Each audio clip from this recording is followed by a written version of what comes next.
China loves to flaunt 5 millennia of history while conveniently burying the fact that Chairman Mao spent decades trying to incinerate that very heritage under a mountain of his own people's corpses. The Middle Kingdom is looking more like a hollowed out stage set every day, and the elite rocket force has become the ultimate global punchline. I am honestly overwhelmed with gratitude for the incredible support lately. To everyone joining the channel as a member and those generously backing our narrative army via super thanks and the people hyping my videos, thank you. Your support makes this work possible. Xi Jinping acts like a man desperate to rule until the sun burns out, mirroring the dear leader energy of the Kims, only to realize his nuclear deterrent is essentially a massive state funded plumbing disaster. You haven't heard of the wet missiles? The ones filled with common tap water because the high grade fuel was siphoned off to buy luxury apartments in Vancouver? This is the reality of the China number one brand. A military where the missiles are glorified garden hoses and the deterrent is as wet as the fuel tanks. For those just hearing of this, US intelligence reports revealed that the People's Liberation Army (PLA) has been sabotaging its own readiness through sheer unadulterated greed. Intelligence assessments found that entire fields of silos in western China were fitted with lids that couldn't even open properly, and the missiles inside were literally wet, liquid fuel replaced by water. Fuel is a luxury. Water is a free resource that leaves plenty of cash left over for a general's private real estate portfolio. Radio Free Asia even reported on claims from former PLA officers that soldiers would siphon off solid rocket fuel to use as a portable stove to boil hot pot during the winter. When your state of the art nuclear arsenal is being used to cook cabbage, the great rejuvenation has clearly hit a terminal snag. The rot is systemic and runs through the very marrow of the Communist Party, and it has recently taken a more sinister turn. Xi is no longer just purging for pocketed cash, he is now accusing his top military leaders of treason. As of late January 2026, the world watched in shock as General Zhang Youxia, the vice chairman of the powerful Central Military Commission and a man once thought to be Xi's closest iron brother in the military, was officially placed under investigation. The Wall Street Journal and other credible outlets report that Zhang is being accused of the unthinkable, supplying sensitive technical nuclear weapons data directly to the United States. This represents one of the gravest security breaches in the history of the People's Republic. She is effectively being cornered by a military establishment that he no longer trusts, and which clearly no longer trusts him. To counter this image of a water powered military, China reportedly conducted clandestine nuclear tests at Lop North, which the US government has since confirmed. These tests were a desperate attempt to show the world and the Americans that their fangs are still sharp, but the US seems to have been one step ahead the whole time. By leaking these intelligence reports about water missiles and silo failures, the US has psychologically decimated Xi's confidence, forcing him into a state of terminal paranoia where he purges even his most loyal Fujian clique members. This corruption has physical debris. Tourists trekking through the remote northwestern deserts have recently stumbled upon the twisted, rusted remains of intercontinental ballistic missile ICBMs lying in the sand, hundreds of miles away from their intended targets. These high-tech spears are missing by such comical margins that the desert has become a literal graveyard for failed China number one technology. It proves that when your guidance systems are built with stolen, poorly integrated parts and your fuel is swapped for tap water, precision strike becomes a random suggestion. It's the ultimate China number one performance. A nation that wants to be seen as the most civilized on earth while matching North Korean levels of control.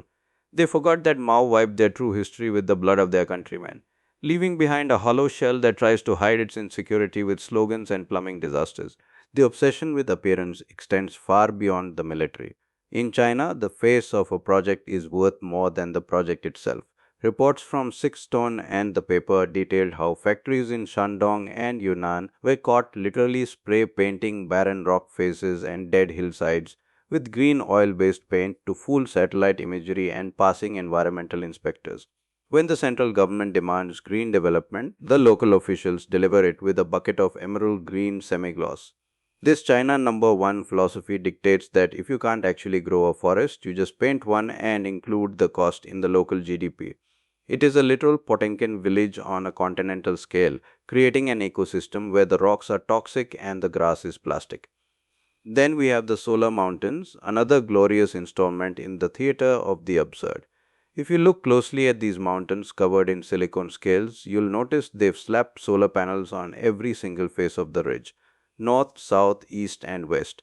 Even a local Indian electrician from a roadside stall would tell you that solar panels need a specific angle to the sun to actually generate power. But in China, the urge to show off is so massive that logic is an unnecessary luxury. They have literally carpeted the shady sides of mountains where the sun never hits, ensuring a gain of zero and a wastage of billions in state funds. They could have easily spared the shady side, but that wouldn't look China number one for the drone shots, would it? Show off was the only aim. Meanwhile, behind this shimmering green curtain, their coal usage is skyrocketing as they have ramped up coal thermal power plants at a record pace to keep the lights on because you can't power a superpower with solar panels that spend the entire day in the shade. The infrastructure waste is equally hallucinogenic, with escalators to nowhere sprouting in remote forests, just to inflate local investment data.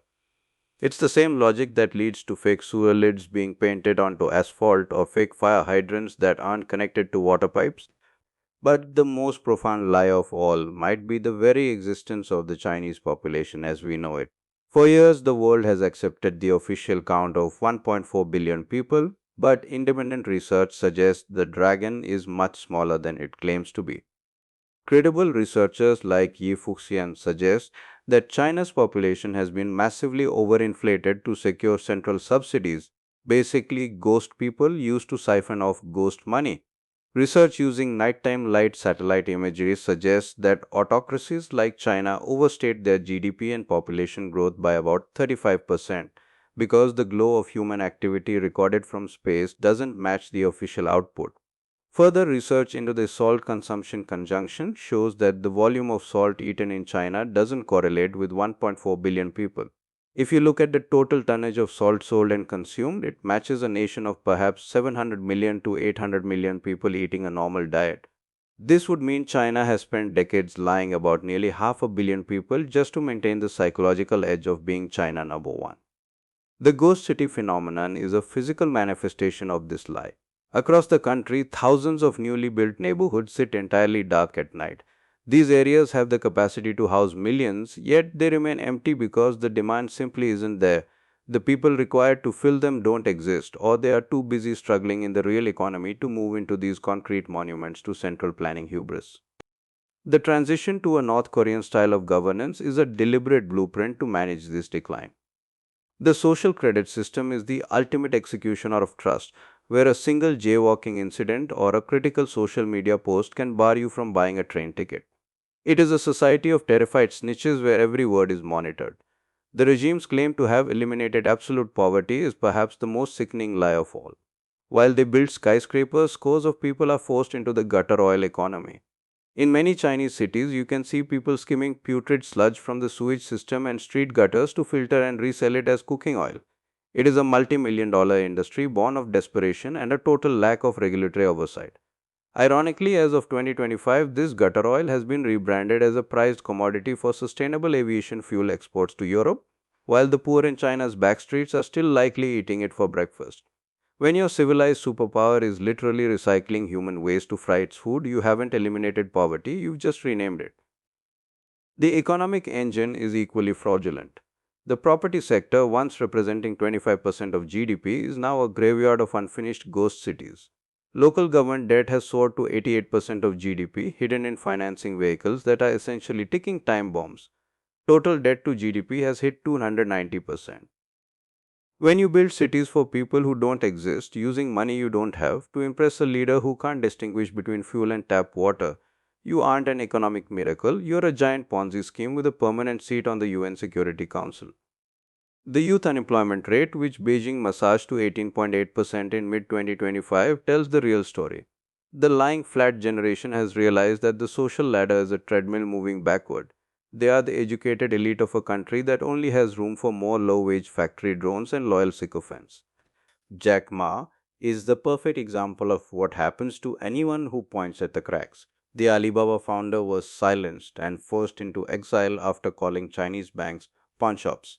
By 2025, reports emerged that Ma was being used as a pawn to intimidate other officials. The message was clear: in this dictatorship, brilliance is a liability. Imagine the situation for Xi Jinping himself, living in a constant state of terror, surrounded by the ghosts of the people he has purged.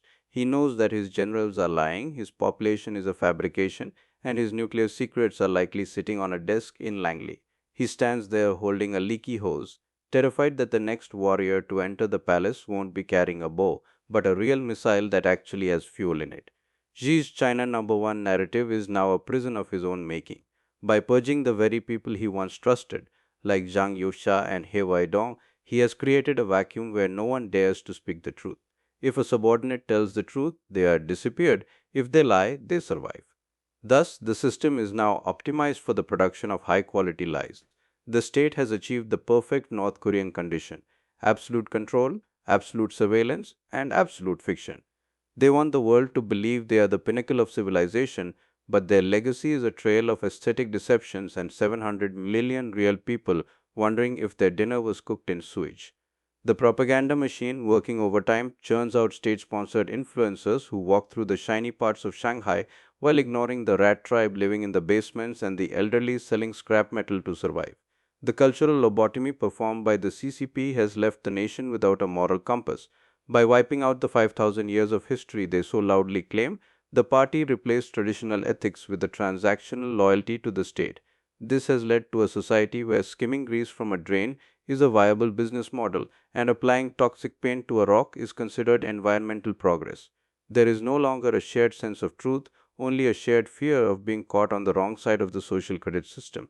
Every citizen is a participant in their own surveillance, encouraged to report on their neighbors to earn points. This isn't civilization, it's a digital cage with a very high definition camera. As the world looks toward 2030, the Middle Kingdom is entering a terminal phase. The demographic collapse, where births are at their lowest since 1949, ensures that there won't even be enough young people left to maintain the surveillance cameras. The era of fake bravado is ending not with a bang, but with a leak. The slow, rhythmic drip from an ICBM while the emperor tells the world how sharp his spears are. They forgot that you can wipe history with blood, but you can't fuel a superpower with tap water and recycled waste. The Great Rejuvenation is just a long, slow walk into a desert filled with the debris of rockets that missed by hundreds of miles. The dragon has eaten its own tail, and now it is beginning to realize there is nothing left but the bitter taste of its own fabrications. International investors are finally waking up. Foreign investment is fleeing at record rates, with net capital outflows hitting hundreds of billions in 2025. The rule of law has been replaced by the rule of she, and global firms are realizing that their assets can be seized as easily as Jack Ma's empire was dismantled. The Belt and Road Initiative has left a trail of debt trapped nations and half finished bridges that mirror the internal decay of the China number one heartland. You can't export a development model based on corruption and fake data without the world noticing the cracks. Xi Jinping is a man standing on a peak that is rapidly crumbling. His tunnel vision and refusal to accept dissent have led him into a strategic trap. He has purged the military to the point where it can no longer function, lied about his economy to the point where it can no longer grow, and monitored his people to the point where they no longer want to participate in his dream. The slogans will continue to blare, but the silos will remain flooded, the ridges will remain masked in green dye, and the dragon will remain a hollow shell, waiting for the world to notice that the emperor has no clothes, no fuel, and half a billion fewer people than he claims. Behind the high speed rail lines and the artificial islands, the human cost is becoming unbearable. The involution of society, the grueling 996 work culture, has resulted in a generation that is physically and mentally broken. When the state asks them to have more children to fix the demographic collapse, they respond with silence. You can't force a population to procreate in a digital prison where their future has been sold for a general's villa and a sham forest. The China number one dream is a nightmare for the people living it. The regime's attempt to play God by controlling the weather, the economy, and the population has resulted in a chaotic mess of unintended consequences. The drought induced power shortages of recent years were just a preview of the systemic failures to come. When your green energy projects are built purely for a camera lens and your thermal plants are running on low quality coal to save costs, the grid is only as strong as the next lie. The situation for Xi Jinping is now one of absolute isolation. He is the prisoner of his own success, trapped in a bubble of his own making where no one dares to tell him that his invincible army is a paper tiger. He has created a world where the only way to survive is to be a better liar than the person next to you.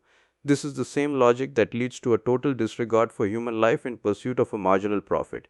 It is a top to bottom culture of graft that no amount of execution or re education can fix because it is baked into the very DNA of the party.